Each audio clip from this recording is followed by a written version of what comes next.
Mike Tyson boxing की दुनिया का वो नाम जिसे रिंग में देखकर अच्छे बॉक्सर का पसीना छूट जाता था। 1980 के दशक से लेकर साल 2005 तक तकरीबन 20 साल लंबे अपने बॉक्सिंग कैरियर में माइक टायसन ने कई सारे खिताब अपने नाम किए, जिसका श्रेय उनकी फिटनेस को जाता था। लेकिन क्या आप जानते हैं कि माइक टायसन की फिटनेस का राज क्या था? वो किस तरह की वर्कआउट और एक्सरसाइज करते थे और उनकी सुबह की शुरुआत कब होती थी? चलिए इस रिपोर्ट में जानते हैं। दरअसल टाइम्स ऑफ इंडिया की एक रिपोर्ट की माने तो उनकी इस सक्सेस का श्रेय उनकी इंटेंस ट्रेनिंग को जाता है, जिसमें स्ट्रेंथ ट्रेनिंग, कार्डियोवैस्कुलर कंडीशनिंग और बॉक्सिंग स्पेसिफिक ड्रिल्स जैसी एक्सरसाइज शामिल थी। इस रिपोर्ट के मुताबिक माइक टायसन के दिन की शुरुआत सुबह 5 बजे होती थी। सुबह के 5 बजे वो हर रोज 3 मील लंबी दौड़ लगाते थे, जिससे उनकी स्टेमिना काफी ज्यादा इंप्रूव हुई। इसके साथ ही एक बॉक्सर होने की वजह से माइक बॉक्सिंग स्पेसिफिक ड्रिल्स जैसी ट्रेनिंग भी लेते थे, जिसमें शैडो बॉक्सिंग और हैवी बैग बॉक्सिंग जैसे एक्सरसाइज शामिल होते हैं। ये exercise training speed, mind body coordination और स्टेमिना को इम्प्रूव करने में मददगार होते हैं। इसके अलावा माइक टायसन कैलिस्थेनिक वर्कआउट भी करते थे। इस तरह की एक्सरसाइज में इंजरी का खतरा कम होता है और बॉडी मजबूत होती है।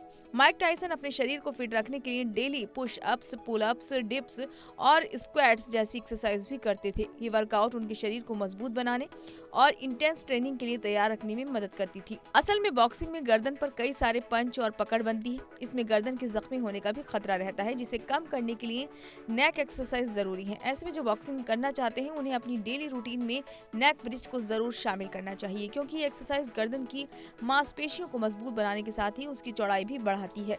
माइक टायसन ने इसके अलावा इलेक्ट्रिक मसल स्टिमुलेशन के जरिए भी अपनी बॉडी को ट्रांसफॉर्म किया। इलेक्ट्रिक मसल स्टिमुलेशन, जिसे EMS भी कहते हैं, इस प्रोसेस के दौरान मसल्स को स्टिमुलेट करने का काम EMS डिवाइस करती है। इस डिवाइस से जुड़े पैच शरीर के अलग अलग हिस्से पर लगाए जाते हैं और इन पैच के जरिए इलेक्ट्रिकल इंपल्स की मदद से शरीर के मोटर न्यूरॉन्स को स्टिमुलेट किया जाता है। स्टिमुलेशन होने पर शरीर की मांसपेशियों में खिंचाव पैदा होता है और ये खींचने और सिकुड़ने लगती है। हालांकि इस पूरी प्रक्रिया के दौरान शरीर को ये पता नहीं चलता कि ऐसा एक्सरसाइज के कारण हो रहा है कि मशीन के जरिए किया जा रहा है।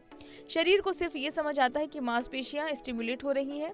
स्ट्रेंथ एंड कंडीशनिंग जर्नल में पब्लिश एक रिपोर्ट की माने तो EMS एक एथलीट को अपनी परफॉर्मेंस दोबारा हासिल करने में मदद करता है। रिसर्चर्स की माने तो इसके जरिए एथलीट अपनी स्ट्रेंथ को बढ़ा सकते हैं।